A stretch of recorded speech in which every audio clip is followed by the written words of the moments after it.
Doctors there right now are treating some of the most severely wounded Palestinians from war-torn Gaza. Israel's military campaign has killed and injured tens of thousands of people, but getting out of the Gaza Strip is almost impossible. DW's Fanny Facsar met a Palestinian child being treated in Bucharest. 7-year-old Sham's father checks her scars every day. How is your foot now? It hurts. Doesn't it hurt a little or a lot? A lot. Husni Said Altawil is not a medic. He's just a worried dad. Sham and her family stayed in several places in Gaza before they finally got out 2 months ago and came to Bucharest. The children are suffering psychologically. Since the war, they're so scared. They don't even want to go to the toilet alone. I have to be with them all the time.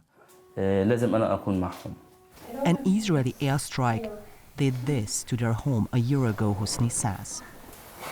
They survived, but 52 members of their extended family in the neighborhood were killed. We had just started eating when suddenly we found ourselves in another world. The explosion was really strong and loud, and all the dust and the ceiling collapsed on us. Sham suffered severe injuries.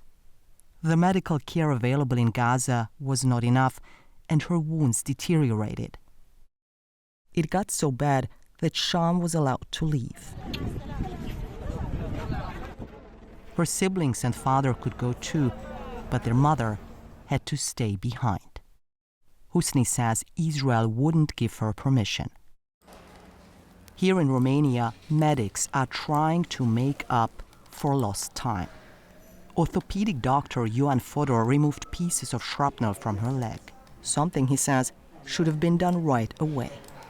The risk is if there's an infection, it won't heal properly, and that would mean another operation, and you'd have to remove pieces of bone.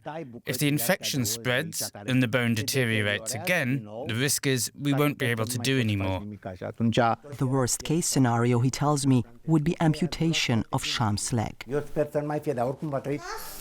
Husni says he wants to remain positive, but that being on his own and the uncertainty make things overwhelming. It's really hard for me to take care of my children properly, and I really hope that their mother can come from Gaza. Then they would feel life is good again, feel safe, and be psychologically stable. They are all desperate to hear her voice, to know she is okay. Your mum's not answering. She doesn't have internet. But try again. She is not answering.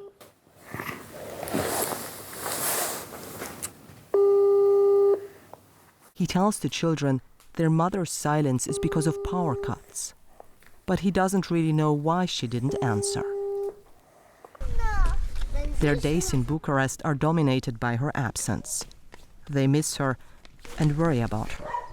The last time they spoke, she told them it was cold in Gaza and the wind had blown parts of her tent away.